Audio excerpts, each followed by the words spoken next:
Welcome to the Sourcing Hero podcast, produced by UNA, a group purchasing organization that empowers sourcing heroes, and Art of Procurement, the world's largest procurement podcast network. I'm your host, Kelly Barner. The goal of the Sourcing Hero podcast is to capture the epic stories of people who are rising up and beating the odds to create exceptional value within procurement, directly from those heroes themselves.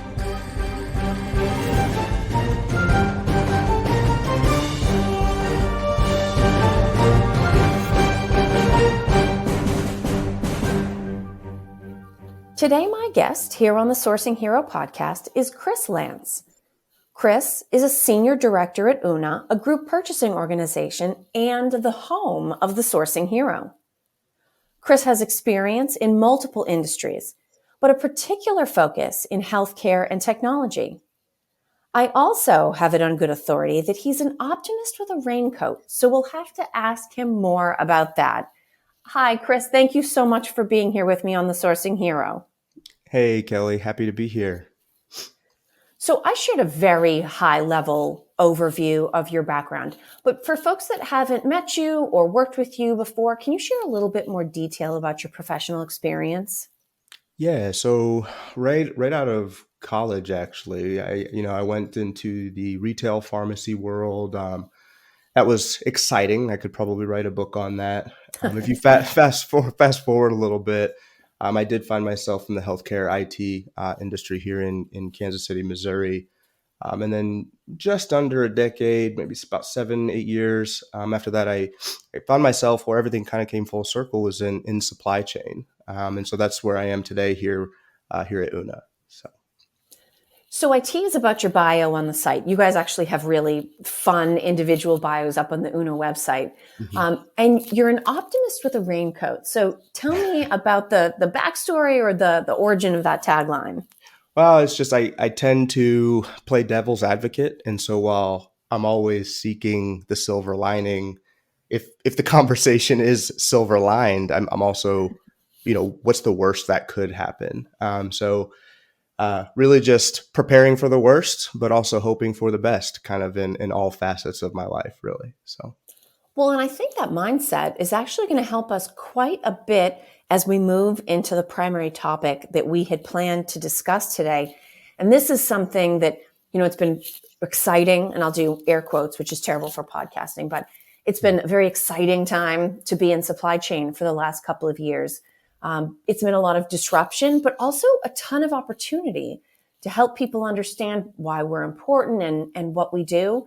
And perhaps nowhere else has it been more obvious or evident is in the area of food shortages. And I think this is an interesting topic because it connects together so many of the different things that we track and follow as professionals. So knowing that you follow this also, what would you say are some of the macro events that might serve as an indication that some of the spot food shortages that we've seen over the last couple of years are both systemic and are probably going to be an ongoing challenge? Yeah, I think first thing that I like about what you said, Kelly, is that you said macro events as in plural, because while I'm not crazy about the buzzword, but it's seemingly more and more we're hearing, the perfect storm, right? And what does that mean for supply chain?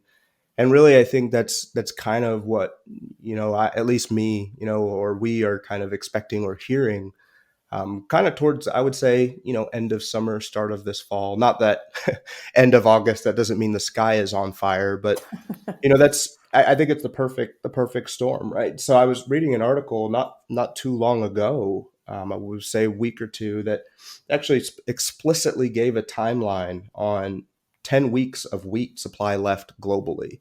Wow. And that was kind of jarring to me. And then I, again, played devil's advocate and started thinking, well, but they'll plant more wheat, and they'll have more crops. And then I started doing some research, and it was, well, hang on a second.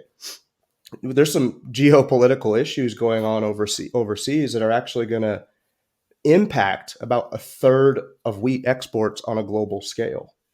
And so then I was like, it kind of scratched my head and started, well, okay, that could be an issue. And started looking at, well, India now, as they're stopping some of their exports on specific items. And so getting outside of wheat, I just started looking at food in general, and it was, I think there's to date, I think this started in 2021, but over 30 million chickens because I guess there's a bird flu, that's kind of been going around. And so when you look at things like that are specifically tied to food on top of maybe just the cost of diesel or sunflower oil being tougher to come by because of geopolitical issues, it really does make for kind of the perfect storm. And, with supply chain already kind of being on its heels, I would say, from the last 2 years, it's not necessarily a good indicator on what that means, as far as food availability. Yeah.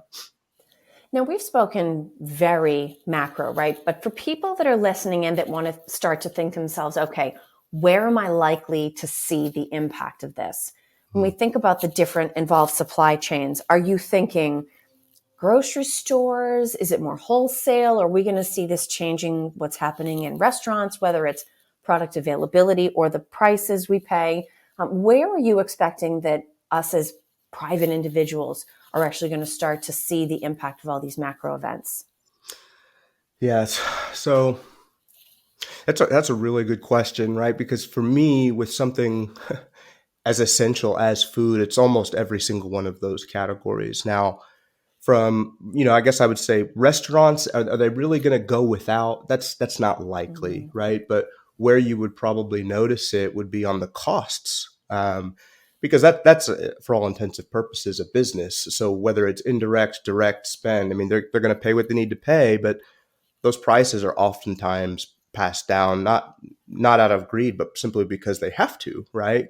And then when you start looking at, retail or like grocery retail, that's where I think kind of the general public who's maybe further outside of supply chain would really start to say, well, my favorite X isn't here, so I need to buy this instead. And my goodness, it went up 50% in cost. That's more of what I think is, to be expected.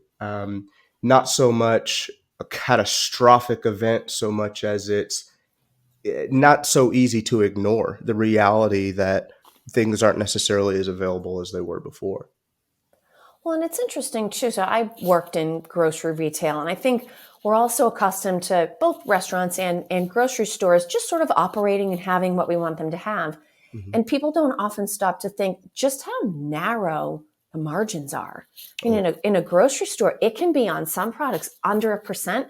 There are certainly products, we sometimes talk about turkeys at Thanksgiving, and they're sold at a loss.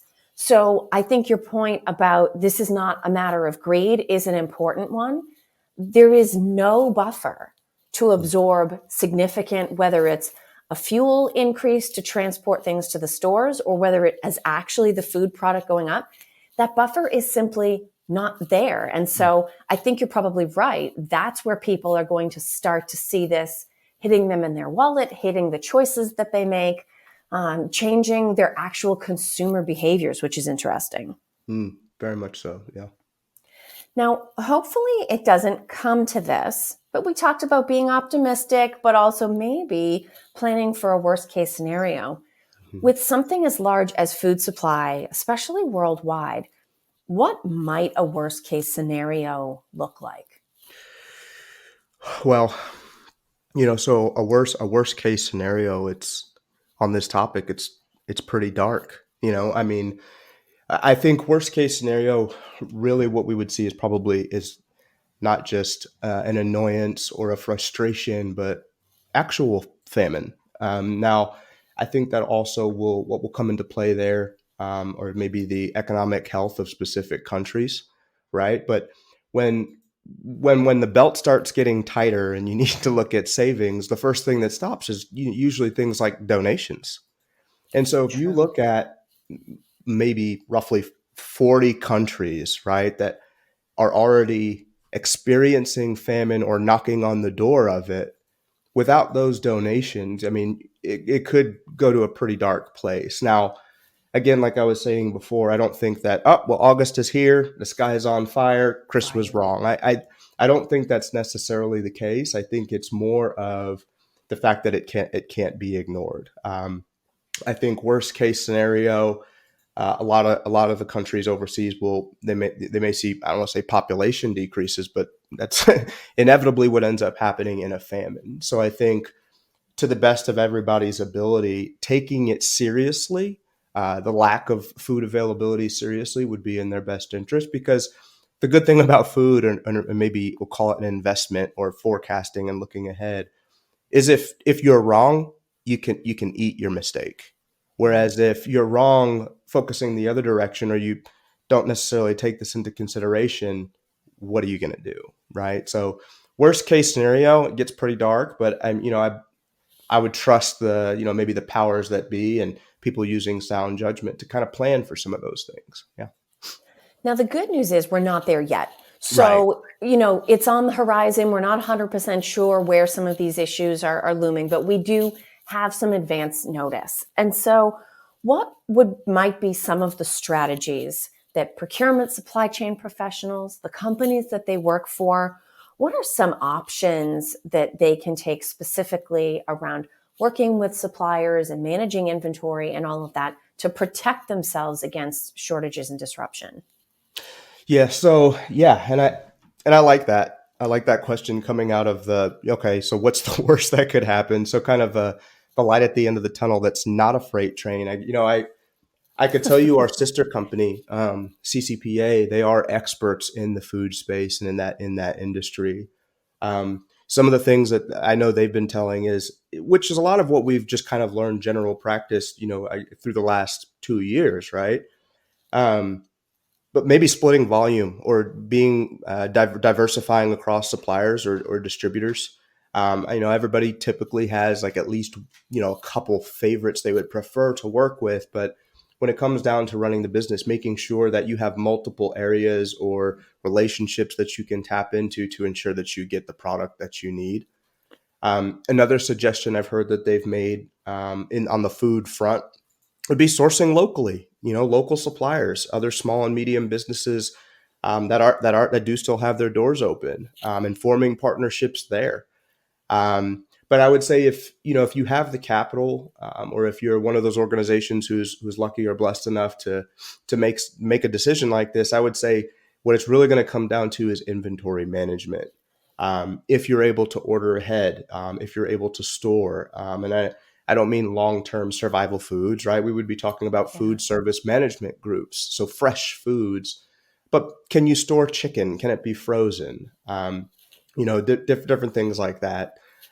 Those are a lot of the strategies that we've been seeing, put in place to prevent the disruptions that we've seen in the past, which would be very similar to what we potentially are expecting, for the future.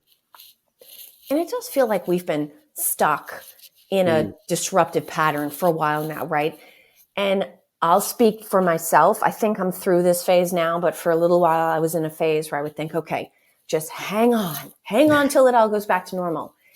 And with every month, and now we're at the point where we can say with every year that goes by, I think to myself more and more, I think it's time to stop trying to hold on until Mhm. things go back to normal. And it's really more about accepting we're in long-term, sustained disruptive times, and we need to adjust to it. So when you think about all the different types of disruptions, we've talked a little bit about perfect storm. What are the things that companies should be evaluating and actually trying to bake into their processes? So instead of saying, okay, what can I do to handle this for 30 days or 6 months, instead of it being a short term thing, what are some alterations to process system planning habits where it actually will help them prepare and be more aware of potential for disruption? Because if it's not this, it's going to be the next thing, something else we're not even watching for yet. To what extent should we systematize our ability to respond to and try to stave off these disruptions? Yeah, so I think, the way you said it at the beginning of your question was actually perfect, and it's kind of like we need to start being comfortable being uncomfortable, and almost, instead of whiteboarding out what a strategy would be and everybody high fiving that, this is how it's going to be, this is how it's going to play out. I think that we need to do, and I think this applies to business, not just supply chain, but I think we need to do a better job at playing devil's advocate and saying what could go wrong here and what's the likelihood that it does. And if it does, what do we do about that? And I think also not being naive to the fact on, you start talking about company A and supplier relationships and how important some of those partnerships actually are.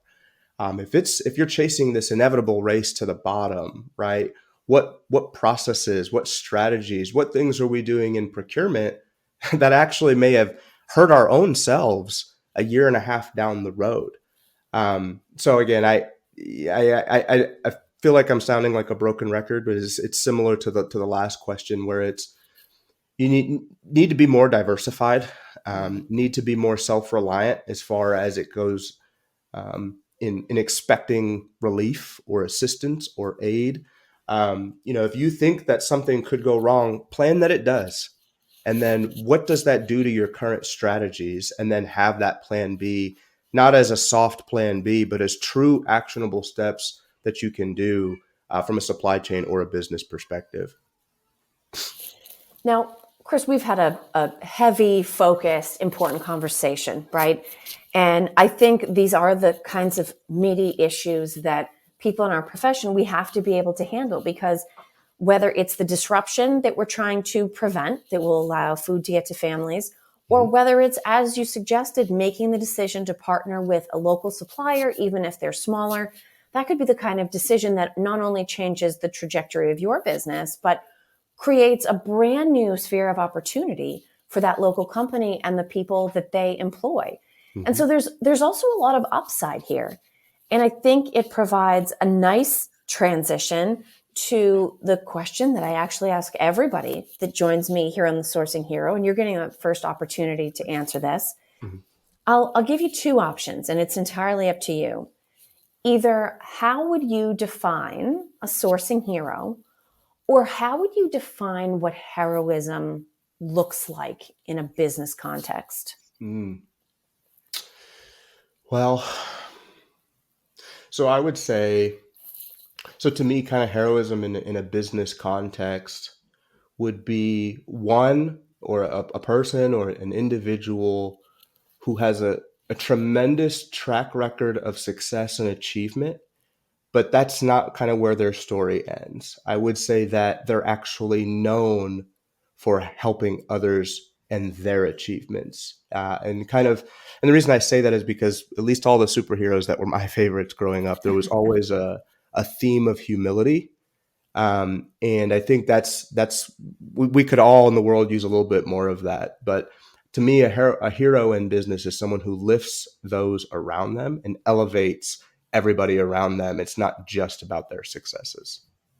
And isn't it awesome that as procurement and supply chain professionals, even the suppliers that we partner with, it's amazing that if you really boil it down to the core of what we do, every single day we come to work and we find some way to lift other people and create opportunities and operate efficiently. We're very lucky to be in the line of work that we're in. I would agree. I would say before 2019, I don't know that I would have really ever stopped to pause and think about the inner workings of supply chain. Whereas these days, you could almost draw any headline, either a straight or a dotted line. So it's every day is an adventure. Sometimes it's more painful than others, but it's definitely an adventure. That is very true. Well, Kris, for anybody that has listened in that would like to reach out and get to know you better, maybe join you for an adventure even, what is the best way for them to connect with you? Yeah, but I'm on LinkedIn, so it would just be Kris Lance on LinkedIn, or you could email me directly. My work email is just Kris, so KRIS @una.com. Those would be the best places, but you can also check out our website, una.com. I think there's a profile with my clever quote of being an optimist with a raincoat, and you can get in touch with me that way too. That is awesome. Well, Kris, thank you so much for joining me on The Sourcing Hero. It's a pleasure to be here. Thank you, Kelly. Thank you for listening to this episode of the Sourcing Hero podcast. Join us again next time for more true stories of sourcing and business heroism performed by your colleagues and peers. Look for The Sourcing Hero wherever you get your podcasts, and don't forget to subscribe. Finally, don't forget, sourcing heroism is taking place all around us every day. Keep your eyes open and you're bound to see it. Until next time, I'm your host, Kelly Barner. Stay well, and always remember that you can be a hero too.